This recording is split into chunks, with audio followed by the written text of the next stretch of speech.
and I took 2 apples away. How many apples do you still have? How many men are here? In here, say hello.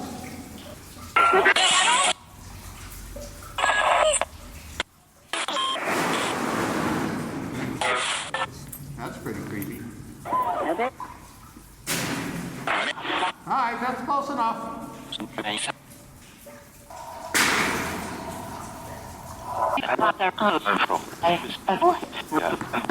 Come from Worcester. Do you know where Worcester is? Do you mind us coming here to your home?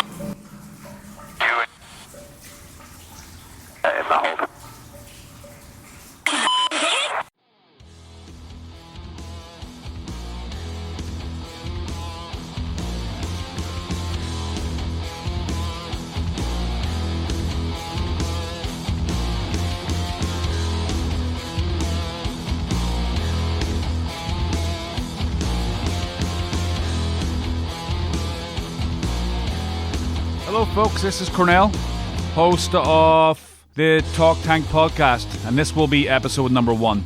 Forgive me if I sound a little scatterbrained or whatever. This is my first attempt at doing an actual full podcast, so this will be a podcast based on interviews from people with really cool stories to tell. And some examples will be UFO abductees, Bigfoot enthusiasts, veterans, hopefully, if they would be so kind as to tell me their tales of war. Some other stuff that I have in the pipeline is a missionary that worked in the Syrian refugee camps. That should be the next episode, actually. I'm trying to get that lined up right now. And a couple who did the famed Route 66 coast-to-coast tour in an RV. That should be exciting. But this week we have a guy called Stephen Flaherty. Now, Stephen is the co-founder of the Seven Hills Ghost Hunters and Paranormal Researchers out here in Worcester, Mass. Now, Worcester is about, crow flies, probably, I don't know how many miles it is, but it's about a 20-minute drive, 20 to 30, depending on where you're going in Worcester. And he met me in the Devil's Tunnel in Clinton to do a bit of a, how would you say, a demonstration of the kind of stuff that he does when he's out in the field. And this took place in the middle of the Devil's Tunnel. And let me just go into the Devil's Tunnel a little bit, because it sounds a bit more ominous than it actually is. But let me see how I could describe it. It's an old train tunnel. The railroad was actually built to build the dam that I think it's like 130 foot high. You can see it from my living room window. But it dams the Wachusett Reservoir.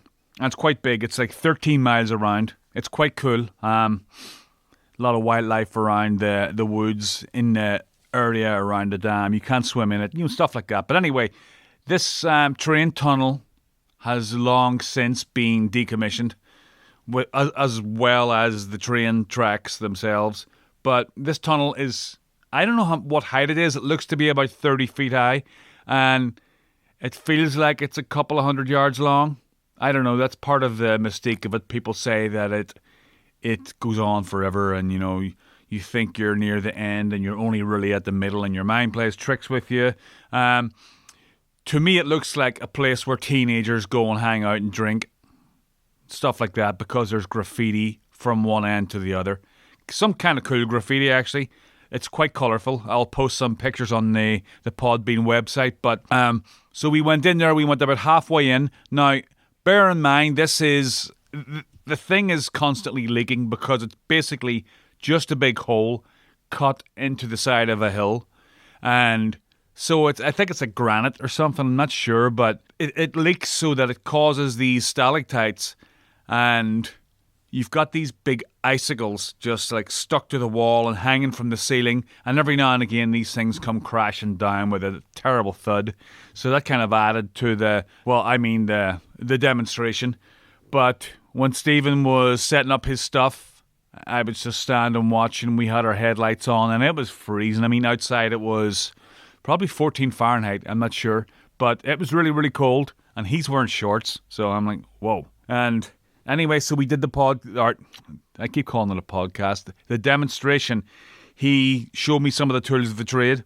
The ghost box, he set up a dictaphone and a couple of little meters. And I will get into the explanations of all of these meters and tools and stuff because I already forget what they were called. But basically, they're there to monitor paranormal activity, like electromagnetic activity. He actually had a really cool handheld device that can detect thermal imaging technology. I don't know what the term for it is. I'm sure he'll tell us what that is, but you can kind of scope and see if there's I guess the police use it when they're chasing people like Rambo through the woods, and that kind of stuff, to see if there's anyone, in their proximity that's giving off heat, kind of like the Predator. And I thought it was quite cool. He let me hold it for a while, and I just wanted to see some kind of figure running along the middle of the tunnel or something.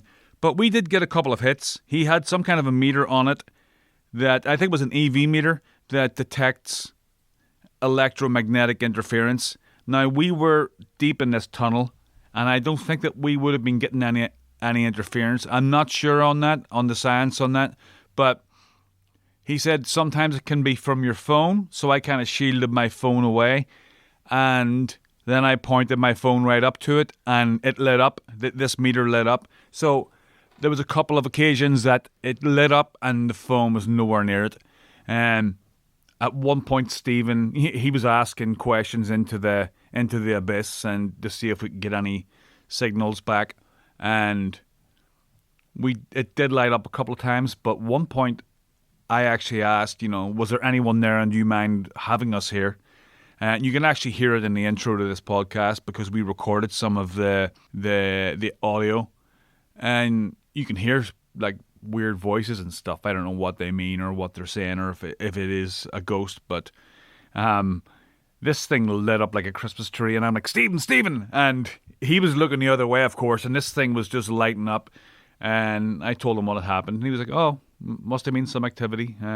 But it was a really cool day, and I'm going to actually sit down with him tomorrow and go over all of his findings and do a proper interview. So that should be interesting. And like I say, this is episode 1 of my podcast. So, don't expect too much on my end. Most of I'm just going to let him do most of the talking because, I'm very amateurish at this, and I'm still learning how to edit the equipment that I've bought to actually make the podcast. There's a lot that goes into it. I'm making my own music, and I had an artist from Brazil actually do the logo for the podcast, and I can't remember his name right now. So for the next episode, I'm going to give him credit for that because he did a really nice job. And that's probably about it. And I think the next time you hear my voice, I will be sitting down with Stephen, and that will be tomorrow afternoon. And that will do it for now. And thanks for listening, everybody. See you on the other side.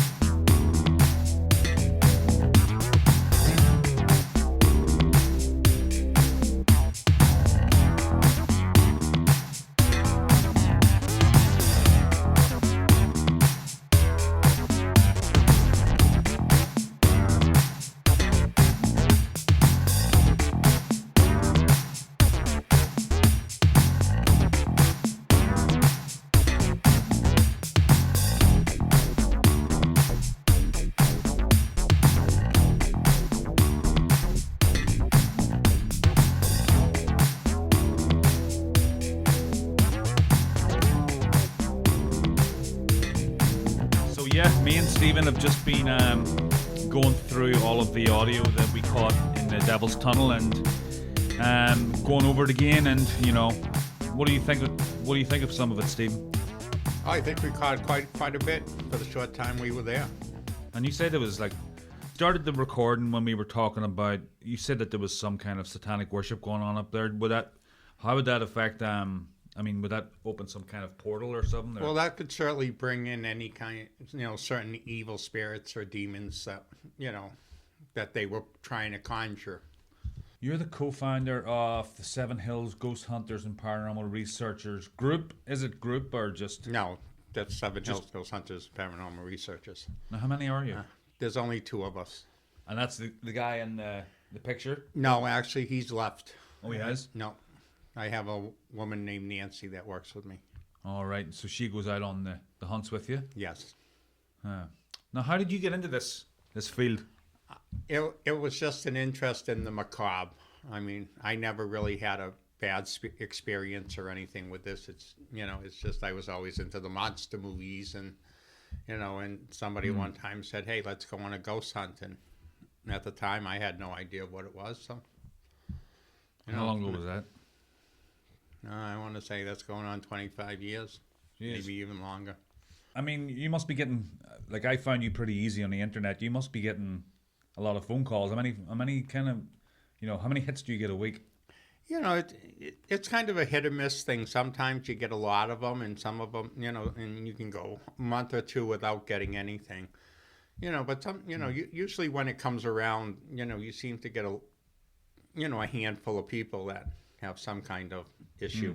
But you're not out there hustling, telling people, No. advertising in the papers. No. You just have a website. I have the website, and People come to you. People by word of mouth.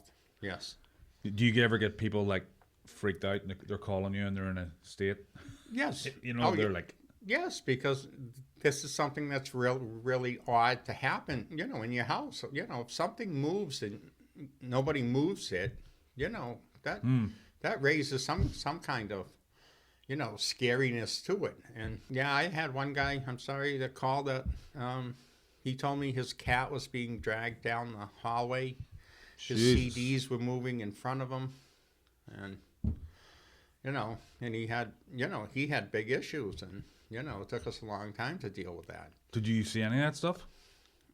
I didn't see any of the cat or the CDs moving, but, you show up into a place, and I have blessed metals, and as soon as you walk in, if there's kind of an evil spirit type deal, they realize it off the bat. So they try to scare you off. So as soon as you walk in the door, something falls off the bookshelf.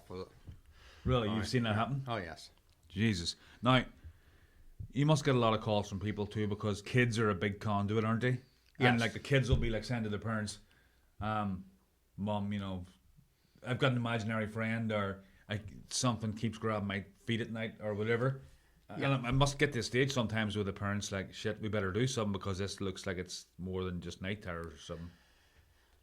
To a point, but also to have somebody strange come into your house and to tell them a story like this is really, really hard. If people are finally calling me, they've had enough of this, okay? Right. It's not the first time it's happened to them.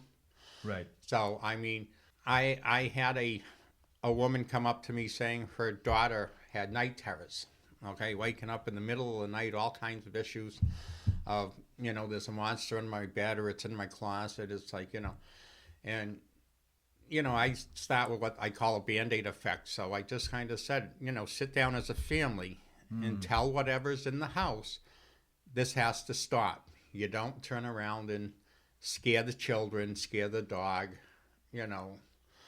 and I guess they went down, home as a family, and, they did what I told them. And the girl from that point on never woke up with another, well, I don't know if never, but she didn't continue her cycle of waking up all the time with night terrors. She wakes up in the middle of the night, but she's not afraid of, what's in the house. That's all it took? Well, at that one it did. I mean, I've never been talked to about that again. But again, the girl's older now, and, so... Yeah, it must take a lot, like you say, it must take a lot for somebody to pick up the phone and call somebody like you and say, listen, well, a lot of people probably call a church too, if they're involved in the church. And I also work for the church, so, right. I have an archbishop that turns around and he will call me to do the investigation. Really?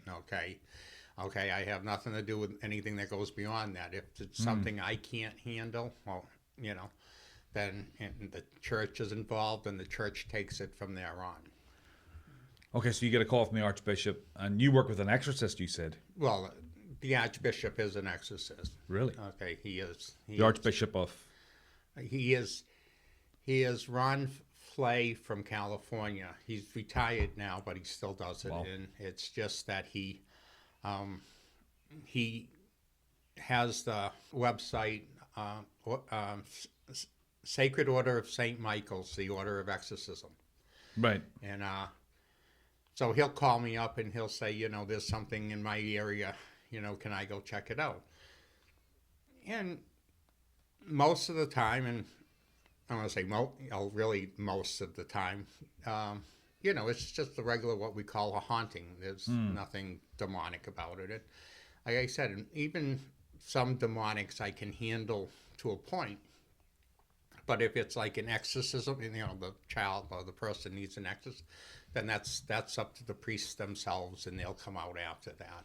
And then you leave the scene, and I just back away. Like Really? I say,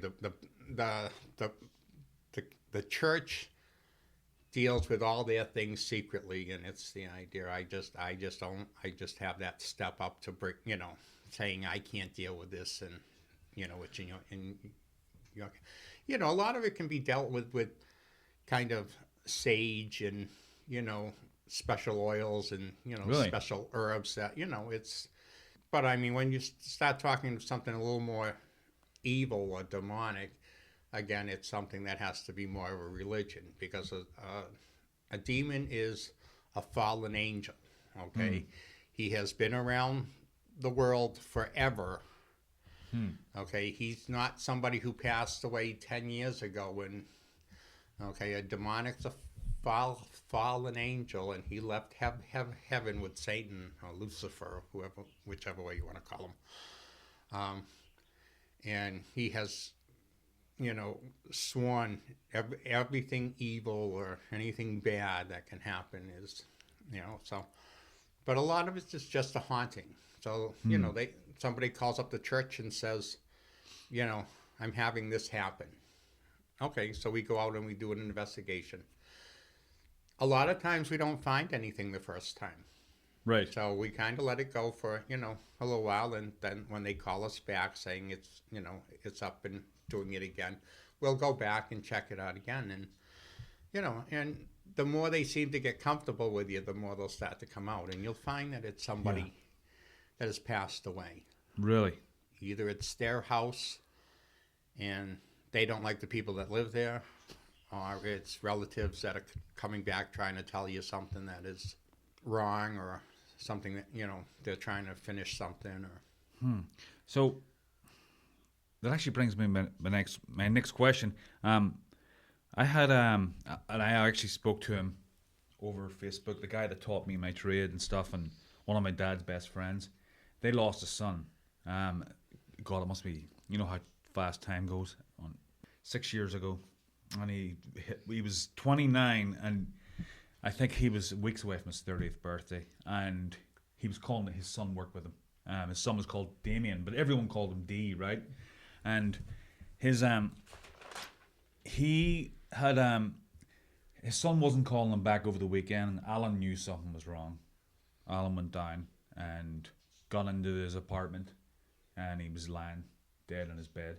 Now, this is awful tragedy, but the day of the funeral, they're going down this little Irish country lane, and there's only enough room for one car, so the funeral procession is going down this lane, and there was a car coming up the other way, and it had to kind of go up onto the embankment. And I should have this photograph ready, because now remember, his name is D. Everyone calls him D, and everyone started to gather around this car, and this is the license plate.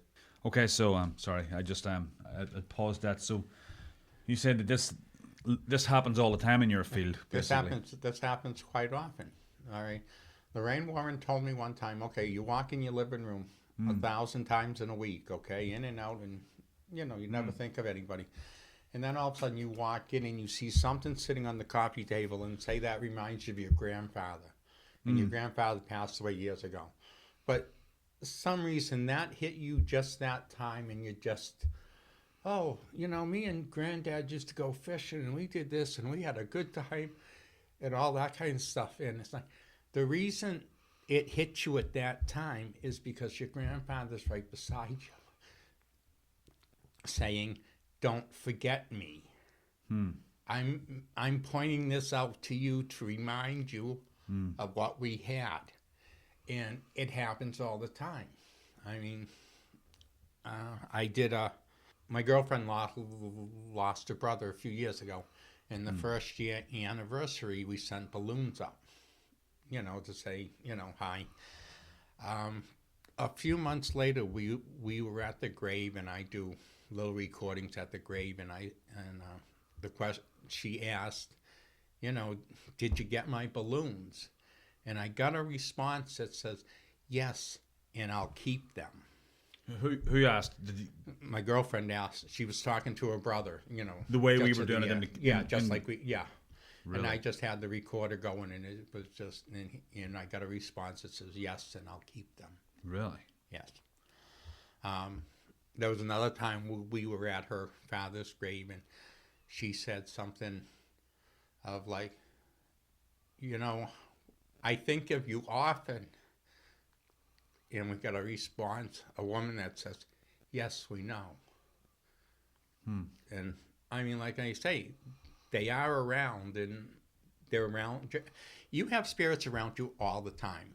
You call them guardian angels, you call them, protectors, whatever. But it's usually family members that are just overlooked. And you have tradition of family members from years and years ago just looking at their bloodline.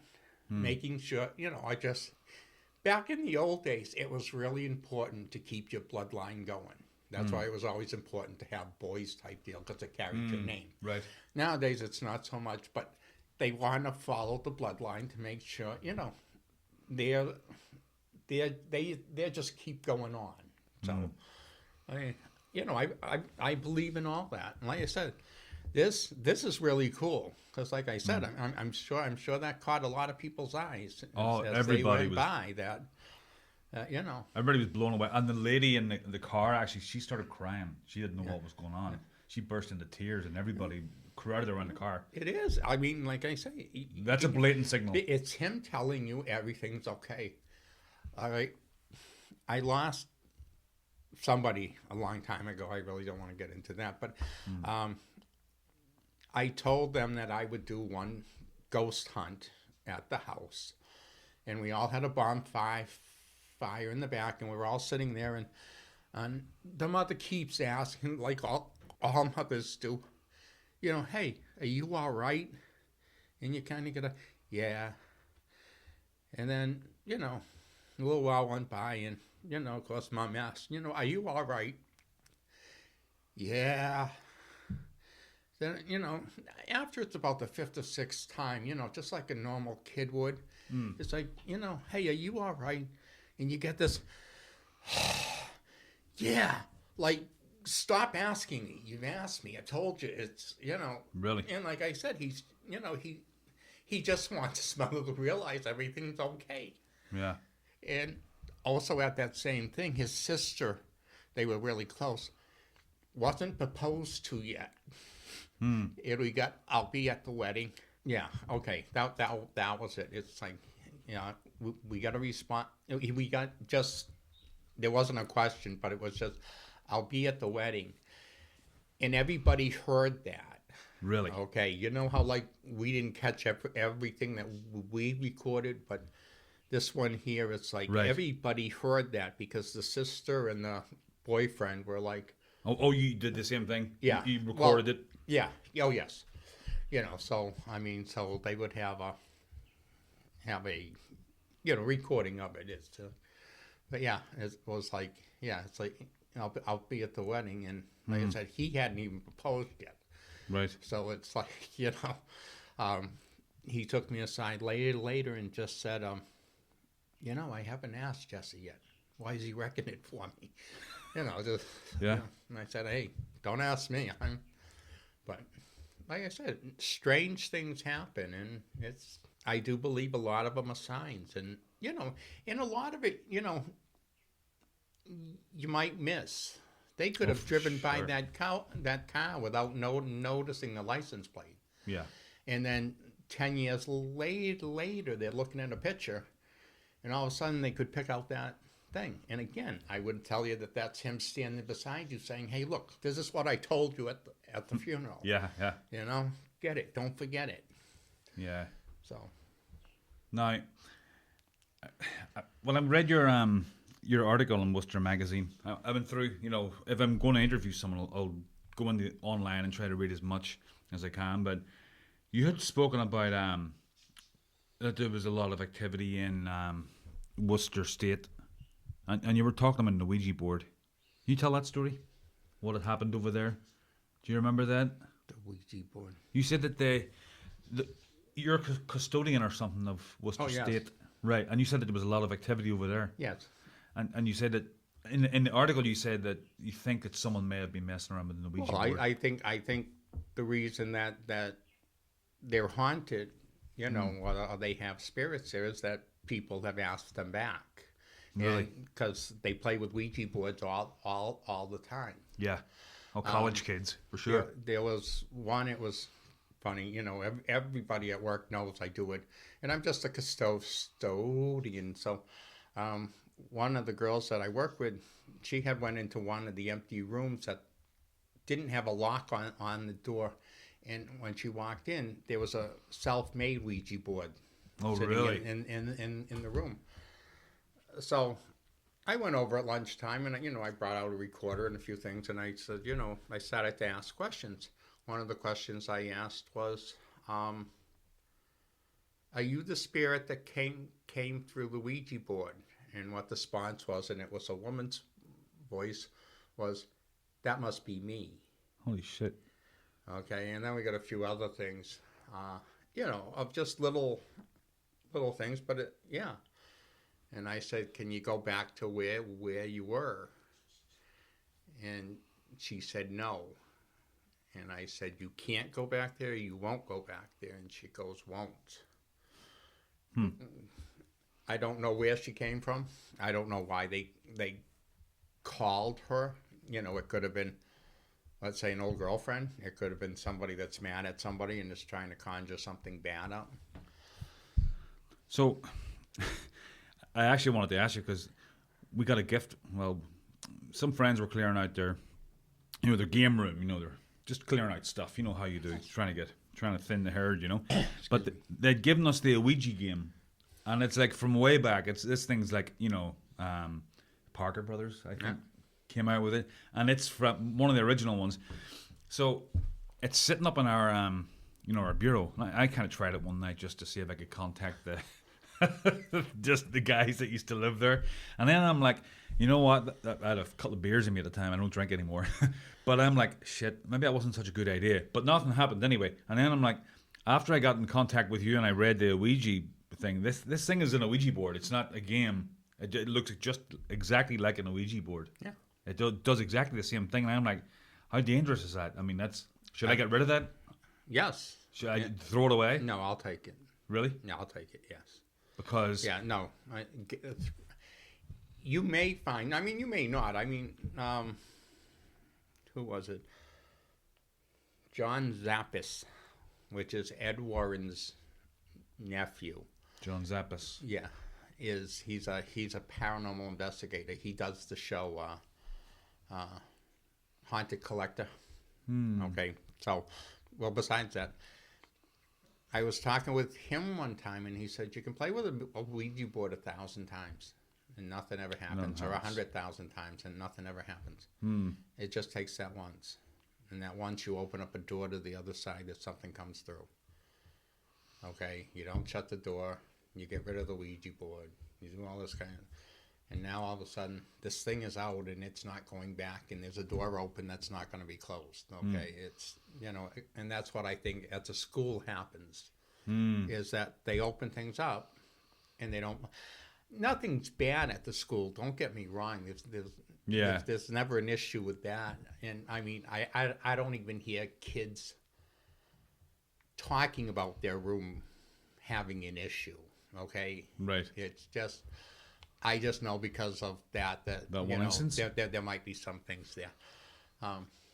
So you know he just says, you know, it just takes that once, and the doors are open, and things that, you know, come through, and you don't close them. And you know, like I said, that's why I think the school, you know, has like I said, I know they're there because I went and looked for them.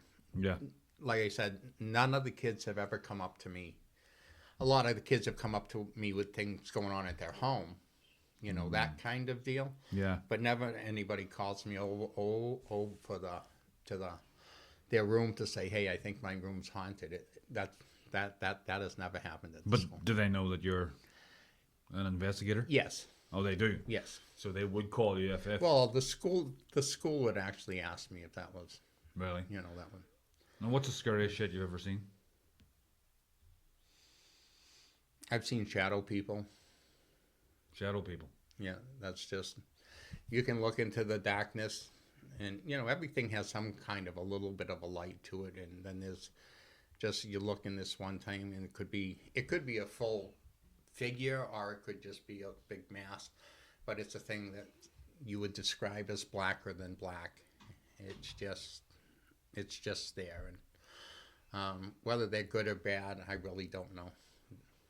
But it's, you know, they're usually blacker than black. It's, you know, like I said, you can always imagine things in the darkest part of your room, but you know, if you look long enough, you can make things out. Right. Even though it's dark, it's, you know, you still can have an idea of what's there. And they say that you can almost think you can see right into the middle of this absolutely blackness. Is, you know. Have you ever seen a full apparition? Yes, I saw a little boy one time, Really? and that's why I'm a true believer in Saint Michael, because I was almost going to walk over to the little boy, as like to say, hey, you know, and I really felt his hand on my shoulder saying, don't do that, as like that. He stopped me from, because chances are what it was something that was demonic, that, you know, of course, Really? he came back looking like a little boy to pull at your heartstrings. Really? And that if I got close, or if I got, you know. And you felt a hand on your shoulder? And I felt a hand on my shoulder, and I kind of heard, you know, my own head, I just kind of heard, don't do that. Jesus Just, Christ. okay. Now, was this during one of your... That was quite a few years ago, but yeah, it was on an investigation. It was an old, they called it a castle. To me, it was a big mansion. I mean, it's, Yeah, they call everything a castle in America. Anything that has towers or something. Yeah. But what do you think of these guys? I mean, there's been a big resurgence with the whole. What do you call those shows? There's a couple of different shows. with the ghost hunting shows. Yeah. Yeah. What do I think of the shows? Or Yeah. what do I think about everybody doing it now? Well, I think. What do you think of the shows? Are there any of those guys that really believe in what they're doing? Oh, I believe everybody believes in what they're doing. And don't get me wrong, I'm not putting down any one of the shows. I don't believe in that. But I also believe they have to have a show. Oh, sorry. That scared the absolute crap out of me. What happened there? That's my phone. Oh. That's my... But they have to. So what you're saying is they have to produce some material. They're under pressure. Yes, I mean, but they also get to go to some of the best places. Yeah. The best haunted places around. Yeah, they go to some pretty cool places. I haven't watched any for a long time because a lot of the stuff that they put out, it's like, you know, after the break, you know, and then after the break nothing really happens, and they just keep you hooked in, you know, and you're just sitting wanting the whole time. Oh, but now also you have to imagine that's a true investigation. Okay, you can go out to somebody's house and you can sit in the dark for, you know, 5, 6, 7 hours. You can spend all night there, and absolutely nothing happens. Okay, there's nothing that, you know, you didn't hear a bang, you didn't hear a footstep, you didn't, you know, and it's true. Not everything is haunted. Not everything is a paranormal issue. Right. If a book falls off a shelf, doesn't mean you have a ghost. Okay? Things do fall, you know. I just want people to realize, just because something weird happens, it's not you're haunted or you have ghosts in your house. Okay.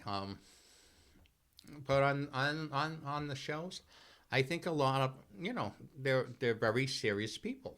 You know. And like I say, you had ghost hunters that started a lot of this, and it was you watch those shows, and like you say, you watch the show for an hour and nothing happens. But that's what they found. Right. But they're showing you what they have to do to get the evidence that they want. Yeah. Okay, and it just doesn't work that way. If a place is really haunted, I want to say most of the time I don't have a problem walking in, and that they want to come talk to us pretty much as soon as they can. They waited 200 years to talk to somebody. Yeah. And they want to talk. They don't want to talk your ear off. You listen to the tunnel. We got a couple responses for the hour we were there. Right. Which to me, I think is it's a good catch. Yeah. Okay. I think if we did it in the middle of the night, I think if we did it in what's 3:00, you might find different results. But do you believe that there's spirits all around us all the time? They're like rats. Yeah. Well, I just don't believe I believe you get to go to heaven or whatever you believe in, and then I believe that you get to come back to follow relatives. All right. I had a diabetic episode one time, and I was driving a car with it. I shouldn't have been in the whole bit. And as soon as I passed the police station, cars came out and stopped me right off the bat. Really? Oh, yeah. Somebody called up and said that, I was driving by and I was all over the road and this and that and the other thing. It happened to me one time, too. They stopped me right there. Officers were very, very, very nice. They took care of me. I went to the hospital and the whole bit. Well, I went back to the police station to find out who had called because I wanted to thank them. And there wasn't any record of it. Really? And they have records of private numbers in case they needed to call you back. I even talked to the dispatcher, and this dispatcher said, I remember the phone call, but I can't pull anything up for you because I don't have it. Really? And I said, well, because I'm thinking maybe they wanted to keep it quiet. And I said, great, then can you just give this to them? And she said, we don't have a clue of who the thing was. I'll tell you, it was my mother. You think so? Yes, I do. I believe that, that she somehow made the phone call and just said, hey, you got to go stop him. Yeah. Because you were starting to pass out? Or? Oh, I was all over the road. I didn't know anything. I shouldn't have been in the car. Have you ever had to work with local police or anything? Do they have anything to do with this? Well, I've never, like I said, I really would like to. I would like to see if I could help, because a lot of people, a lot of police stations will get a call of say they call, somebody calls in and says somebody's vandalizing my car. But yet they can't catch anything on videotape, or they can't catch anything here and that, but they wake up the next day no matter what, and, the tires are flat. Yeah. Well, the police can't do anything about it.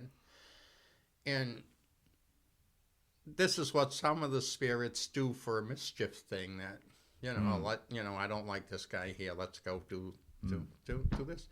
Sorry. So they may have,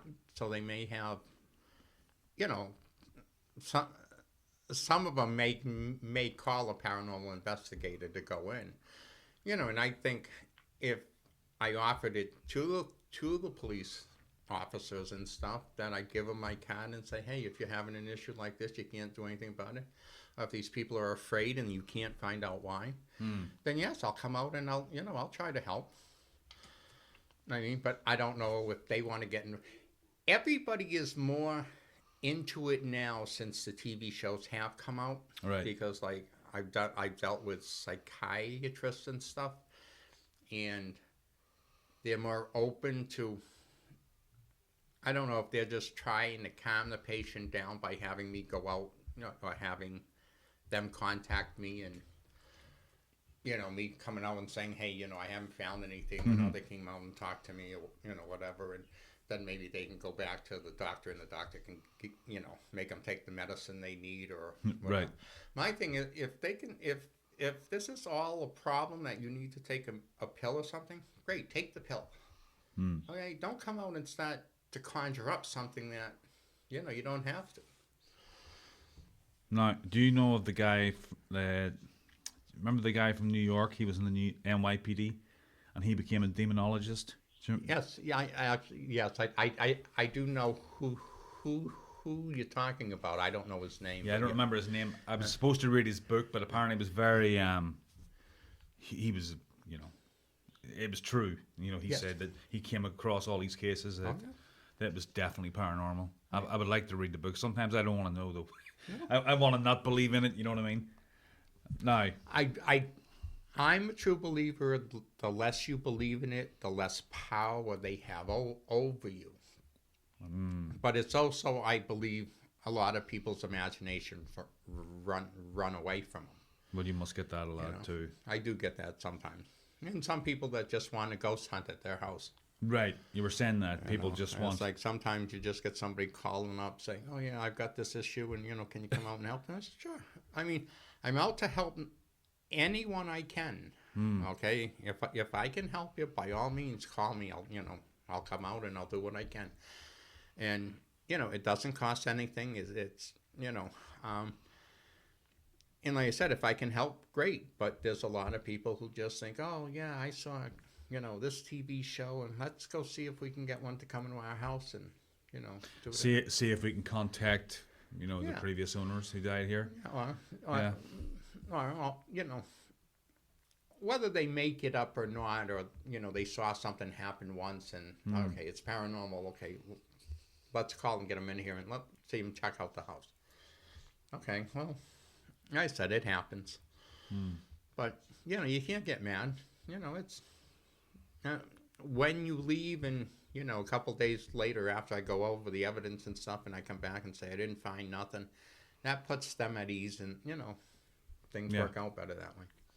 Yeah, we have a family actually. One of my wife's best friends, and she's the same age as us. They have a couple of kids. One of them's gone to college, but their house is like awash with activity, and everyone knows it. People have seen full apparitions and stuff.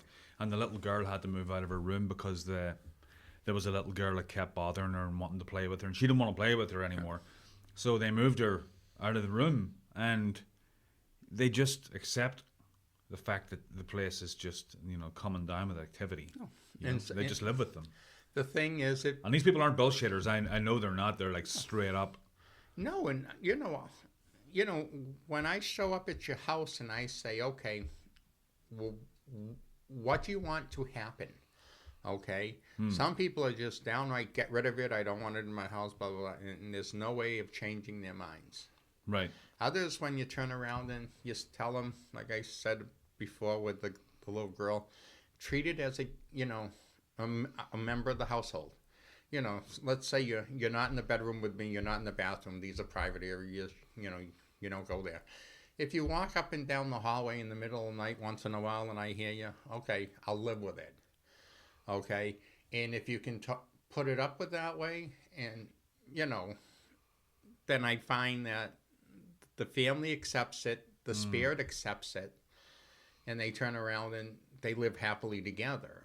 Right.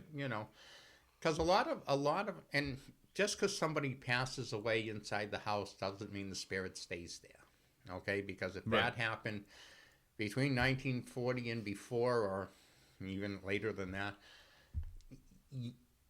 you passed away at home. You were born in the house and you passed away in the home. And, so that means every house that's, 75 years old now is haunted. No, it's not.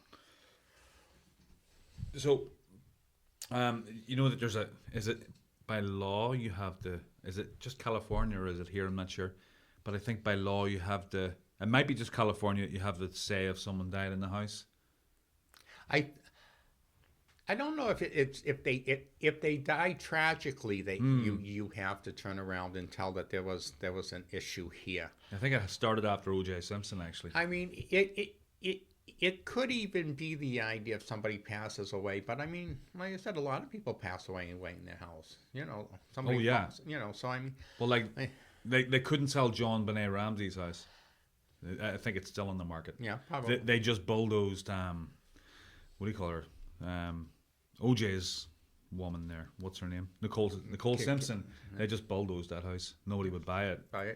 So I think it came. I don't know. I think it became law in California after that they, if someone tragically died in a house, that they had to, say on the friggin' realtor. I'm not positive, but I really think that's law in most states. Really? I think so. I mean, I'm not a realtor. I don't know, but I would want to know if somebody died tragically in my house.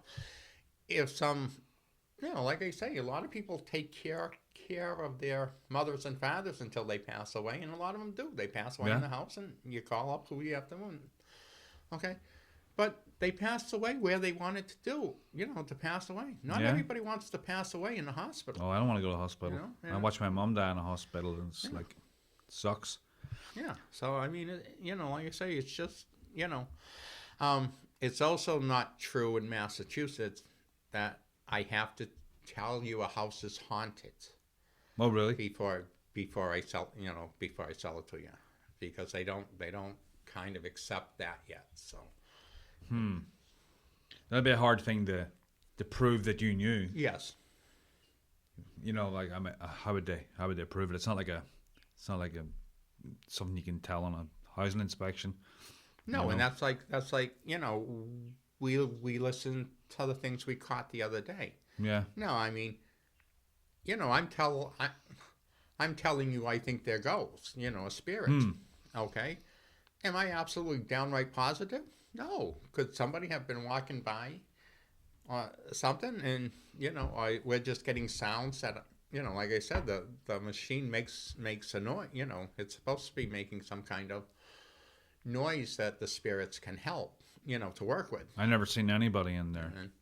No, I didn't see anybody in there either. I was watching both ends of the tunnel the whole time. But I mean, you never know if the voice carried or, whatever. But,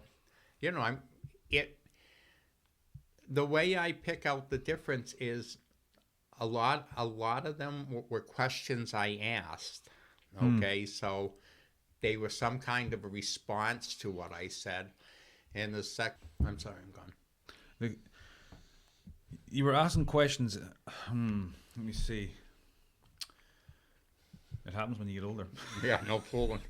Yeah, so I write myself notes for notes. Now, I want to go through the machines real quick because I forget what you call the machines. You had the dictaphone, you had the spirit box, which was the phone, the app. My phone, yeah. The apps were on my phone. And then you had the little, like the thing that looked like a time bomb, the little thing with the red light on. What was that called? That was, if we got close to it, it would trigger it. The REM pod. The REM pod. Okay.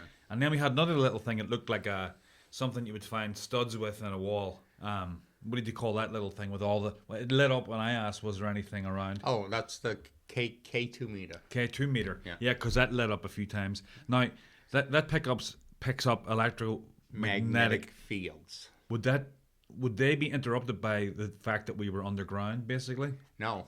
That would probably cut out a lot of the interference you could have had. Well, that's what I'm thinking, because we were so far, Yeah. Nothing else could have set it off. I mean, but like a radio, a police car radio, but see, everything would have gone off. It wouldn't have just been the K2 meter. It would have been the REM pod could have gone off. It would have been the other box I had, the one with the numbers, the geophone is what they call it. It has the temperature, it had the blue lights for the EMF detector, and it had the motion sensor thing. Okay, those blue lights would have gone off if it was like a radio station. Like I said, sometimes I think if you got too close with your phone, that thing went off. Yeah. Okay. But, the more I think of it, it's a lot of the things would have gone off if, like, when you were getting a phone call or, you got a text or something and Yeah. so it's the wave that comes in that would make everything go off. Okay, so if I'm doing a ghost hunt and I've got the three things set out, They're all and detecting the same thing? they're all pretty much detecting the same thing. It's most of them work off of electromagnetic field. Right. Okay, different ways. The K2 sends out kind of a pulse that you don't have to be quite so close to it. The the little gray box, like I say, with the blue lights, that has an EMF detector in it. That one, more or less, you got to be kind of close to it. The spirit has to be close to it, more or less, to touch it. And Right. Like I said, I had a regular mini flashlight, and Right. you put it on that, just on that little border of on-off type deal, and turn around and ask it to turn the light off. And as soon as they start to turn the lights on and off, then you can ask yes or no questions. Can you turn the light on if you're a boy? And the light goes on. Okay, that tells you probably it's a boy. Can you turn it off if you were between the ages of 1 and 12? Nothing happens. Can you turn the light off if you're between 25 and 40? And the light goes on. Okay. There was an article put out one time that they were stating how that is all just kind of an arc, because you're on that border and it's just kind of an arc that kind of catches here and there. Great, I got that's all fine and dandy, and I can go along with that some of the time. But now what I do to prevent that sometimes is I'll put 3 out in a row, 3 mag lights out in a row. Right. And I'll say, if you're a spirit here, can you turn the middle light on? And the light goes on. Okay? And this has happened? And, oh, yes. I've been there at a time that I've said, can you blink the middle light 3 times? And it goes on, it goes off, goes on, goes off, goes on, goes off. Wow. Okay? Okay, a funny story happened at Rutland prison camps. I was up there one night and some kids came by and they were asking us what we were doing, and we were packing up. So the only thing I had out was a flashlight and a K2. Okay, and the K2, if you don't know what it is, it has lights at the top. Right. And it's electromagnetic field, so if they touch it, the lights go on. So I put the flashlight at one place and I put the K2 at another place, and I asked the kids if they wanted to ask questions, and one of the kids said, "Oh, I'll give you a beer if you turn around and, you make the flashlight go off 3 times and the thing goes boom, boom, boom." Jeez, Wow. no way. And I said, "Try it again." It's like, "I'll give you a beer if you can make that one go off 3 times and the thing goes zip, zip, zip." Now these kids are amazed. Wow. And then it was funny because it's like they were walking out with the beer. I said, "Hey, you promised these guys something. Leave the beer." And Probably changed their lives forever. well, no, but you don't turn around and ask them to do something. Like, Oh, yeah. Like I've gone on ghost hunting.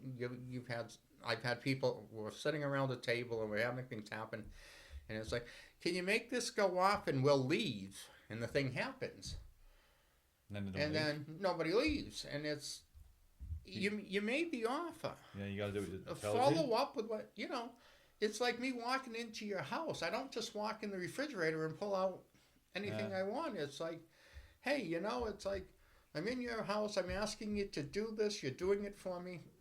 Keep your word to what you do, and Don't keep bloody assing it or something. There's a couple things. Now, I did this when I started out. Is one of them.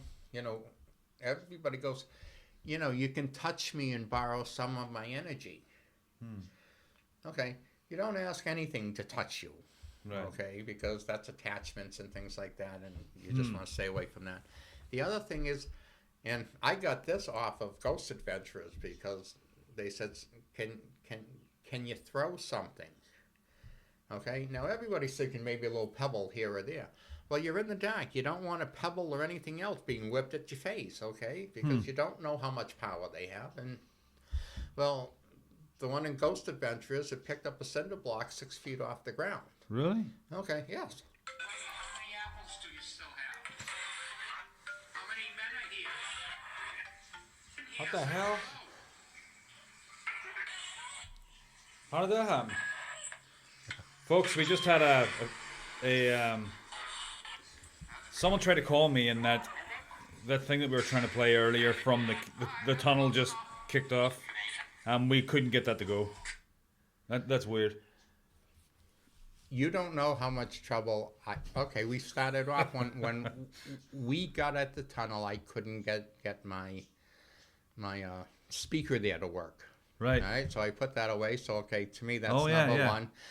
Well, let's start off. Number one, it was the 13th. We were out there with. Oh, was it? Yes. Oh. Okay. Okay, so I'm gonna start with the 13th there. Okay, I had problems with that. You know, I had problems walking up the hill, but we won't get that far. But then, you know, the first day was the game, so, you know, I didn't really want to do it, so I put it off. And then the next day, it was something came up, and I couldn't do it then. And, you know, third day. Finally, the day I sent them to you was the day I went through the hour recording and pulled these things out. Now, I always go through things twice so I can pull them out the same time, you know, so I make sure that I'm hearing what I'm hearing. But, you know, my computer wasn't working quite right. I couldn't find this, and, you know, it was just one thing right after another to me that, you know, as I look back now at that particular case, this went wrong, that went wrong, that went wrong, this went wrong, you know, and it's just, to me, and with that happening there, and that you couldn't get it to play earlier, and, you know, it's just always... Is that you? That's me. That's me. Yeah, that's weird because he called me, and that triggered the noises that we were trying to... Spirits love electronics because Right. it's a little bit of energy that they get to. Look, it's on silent. Oh, What the hell?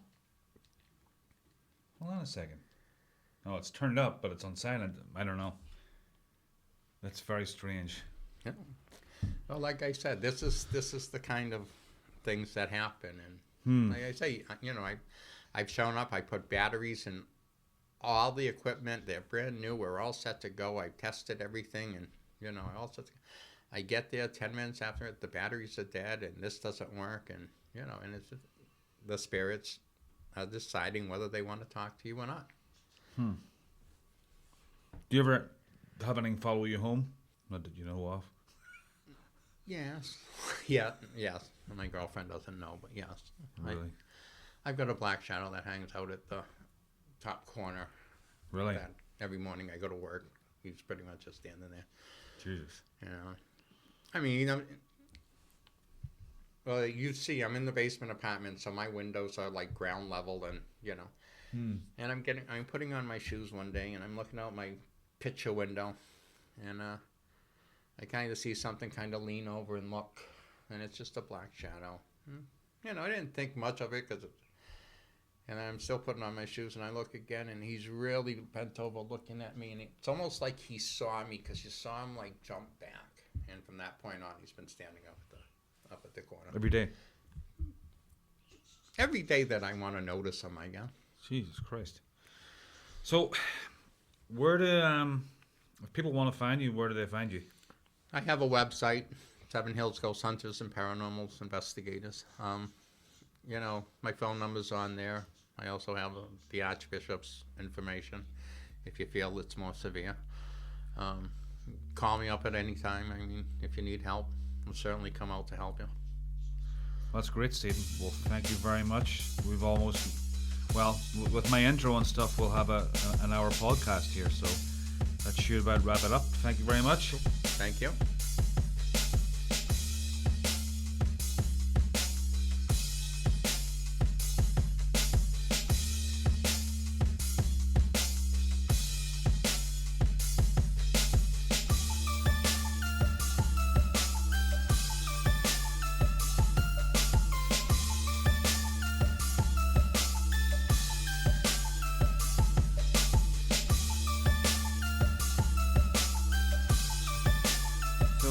folks.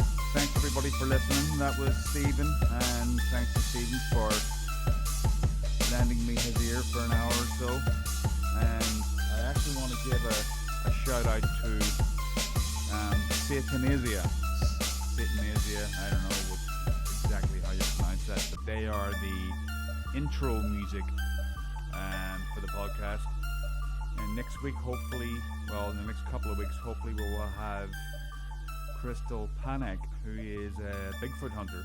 Had a bit of a Bigfoot encounter many years ago and has been hot on his tail ever since. I am in negotiations with her at the minute, so hopefully that's gonna pan out sometime soon. That should be the next episode. And folks, again, thanks for listening, and don't be too judgmental. This is my first go. It takes a lot of work. So anyway, hope you liked it. Talk to you all soon.